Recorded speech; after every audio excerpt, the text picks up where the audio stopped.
Assalamualaikum warahmatullahi wabarakatuh. Ketemu lagi di Iyo Irwan Channel, berbagi tidak akan membuat rugi. Pada kesempatan kali ini Iyo Irwan akan kembali membahas tentang SKP khusus P3K di Kabupaten Wonogiri. Untuk kasus pada video kali ini adalah teman-teman P3K yang mengalami perubahan penilai atau perubahan kepala sekolah. Di awal misalnya kepala sekolah Bapak A, kemudian di akhir periode Desember ternyata sudah berganti Bapak B. Nah, bagaimana cara membuat SKP-nya? Simak baik video ini. Sebelum Iyo Irwan mulai, teman-teman P3K bisa like dan subscribe video ini ya, dukung channel ini untuk semakin berkembang. Bagi yang sudah subscribe, Iyo Irwan ucapkan terima kasih. Iyo Irwan doakan semoga semakin sukses, rezekinya lancar dan hidupnya berkah barokah. Amin. Baik, langsung saja kita menuju alamat link di s.id/skpwng. Nanti aplikasinya banyak, ada beberapa, silahkan nanti pakai salah satunya. Pada dasarnya caranya sama, saya gunakan yang ini. Kemudian nanti download satu folder ya, download ini, diklik. Nah, setelah di-download nanti hasilnya jadi RAR, kemudian nanti diekstrak. Nah, isinya dalam ekstraknya ini seperti ini, tanpa ada yang bagian ini. Kemudian kita akan buat folder baru SKP P3K dengan perubahan penilai atau kepala sekolah. Nah, saya akan copy bagian SKP dari guru ini, saya masukkan ke sini. Nah, kita ambil saja, kita buka.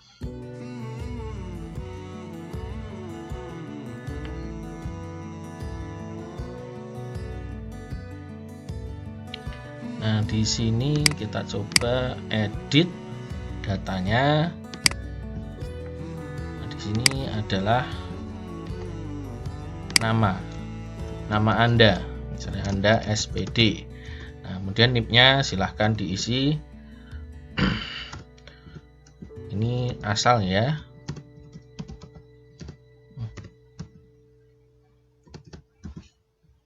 Nah, ini pastikan nanti dengan tanda petik. Nah, ini pangkatnya nanti pilih yang 9, jabatan fungsionalnya ahli pertama. SD-nya silahkan diganti, silahkan sesuaikan. Nah, ini adalah nama KS. Silahkan nanti diisi NIP-nya, misalkan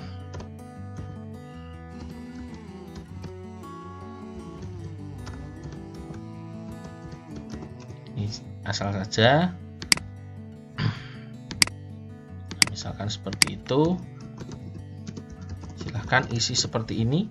Kemudian untuk atasan pejabat penilai pastikan tetap PLT kepala dinas. Nah, jadi ini data Anda sebagai P3K, ini data KS Anda di awal di bulan Juli, siapa KS Anda.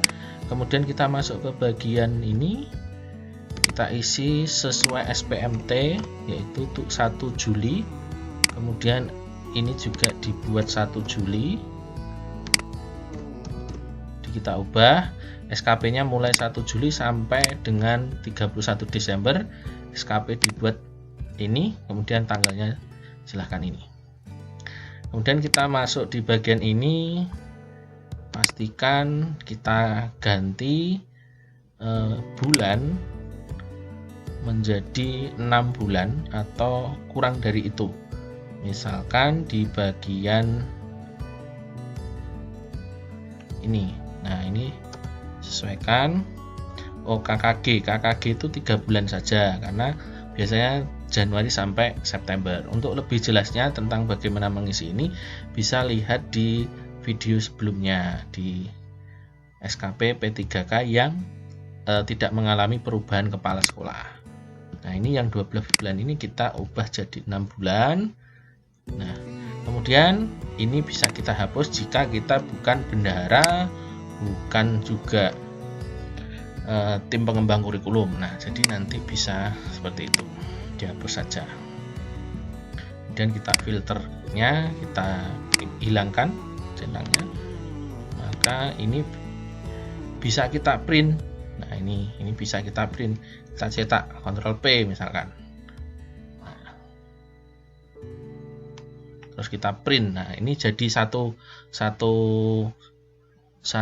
SKP, jadi sasarannya di awal. Nah, kemudian dalam perjalanan waktu ini nama KS ini Bapak A misalkan, atau nama KS pertama kita di 1 Juli Bapak A, kemudian ternyata di Desember itu sudah berganti. Nah, bagaimana caranya? Tentunya kalau mau edit di sini, lah ini nanti juga akan berganti. Makanya paling enak adalah kita tutup dulu, simpan, jangan lupa kita copy,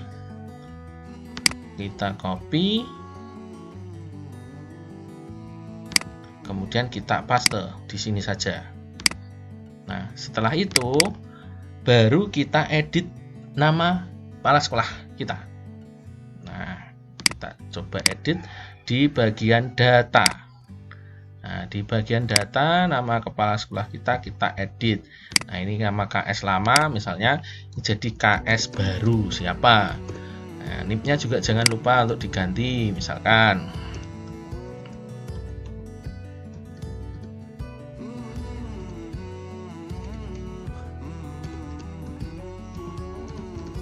Nah, ini misalkan 3C juga saya ganti. Nah, untuk ini masih tetap.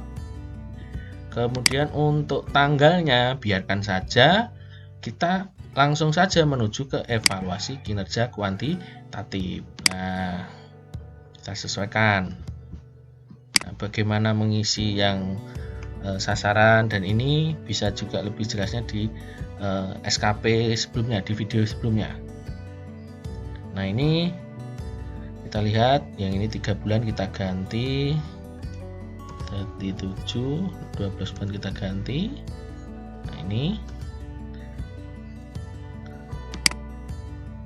kemudian pastikan kita lihat di bagian ini ada rekomendasi ya, ini di kolom R, dan di kolom Q ada penetapan. Pastikan, nah kalau di bawah ekspektasi, nah pasti ada yang kalah. Nah, ini di bawah ekspektasi sudah berubah menjadi sesuai ekspektasi. Kemudian yang di atas ekspektasi ini boleh, silahkan kita edit sesuaikan dengan yang di sampingnya. Nah, ini kecil sekali, kalau di video kelihatan atau tidak nanti. Ini sudah sama dengan ini, jadi pastikan rekomendasi dan penetapannya sama. Lalu kita print, ini bagian ini kita print. Nah, ini kita cetak, kita Ctrl P. Nah, setelah itu kita masuk ke dokumen evaluasi kinerja, ini kita cetak juga. Nah, ini kita print. Nah, sudah jadi. Jadi nanti di awal kita tadi ini kepala sekolah kita yang pertama adalah nama KS. Nah, kemudian sasarannya SKP masih nama KS. Kemudian di evaluasi nanti sudah berubah menjadi KS baru. Nah, ini, dan jangan lupa untuk memfilter. Nah, ini memfilter, menghilangkan centang, ditampilkan baris kosong. Nah, dan jangan lupa untuk mengisi umpan balik dari atasan. Nah, ini dari kepala sekolah. Kuncinya diambil dari kata kunci, dikombinasikan dengan indikator kinerja individu, poin G. Nah, itu seperti itu. Jadi triknya ketika mengalami perubahan kepala sekolah, maka kita buat dulu sasaran atau SKP di awal Juli, karena P3K dimulai dari Juli, sehingga di Juli kepala sekolah yang lama buat dicetak dulu, kemudian silahkan di copy filenya. Kenapa harus di copy? Kalau kita edit langsung. Nah, takutnya nanti kalau kita di tengah jalan ada kesalahan, diminta memperbaiki, nah kita harus mengisi ulang. Kalau kita siapkan 2 file, maka kita tinggal edit file yang pertama kalau ada kesalahan, atau file yang kedua kalau yang ada kesalahan. Di mana ada kesalahan di awal atau di akhir, jadi nanti lebih mudah. Itu hanya sekedar trik jadi untuk menggunakan aplikasi ini, karena tentunya ketika awal kepala sekolah yang akhir tidak mungkin akan membuat sasaran untuk Anda, jadi tetap kepala sekolah yang lama. Kemudian setelah itu pasti diganti dengan kepala sekolah yang baru. Jadi ini bisa mungkin kepala sekolahnya mutasi, ada yang pensiun, mungkin ada yang meninggal. Pasti kan dalam perjalanannya dari Juli sampai Desember itu bisa saja terjadi hal-hal seperti itu. Sehingga lebih baiknya kita di awal buat file pertama, kemudian di akhir buat file yang kedua. Nanti hasil cetakannya digabungkan. Itulah teman-teman cara untuk membuat SKP P3K Guru khusus untuk Kabupaten Wonogiri, dan ini pun hanya sekedar pemahaman kami. Semoga informasi ini bermanfaat. Nanti jika ada yang tidak cocok, silakan sesuaikan dengan aturan yang berlaku, karena tentunya akan ada perubahan-perubahan yang mengikuti perkembangan SKP ini. Sekian dari IO Irwan, semoga bermanfaat. Sampai jumpa di video-video berikutnya. Wassalamualaikum warahmatullahi wabarakatuh.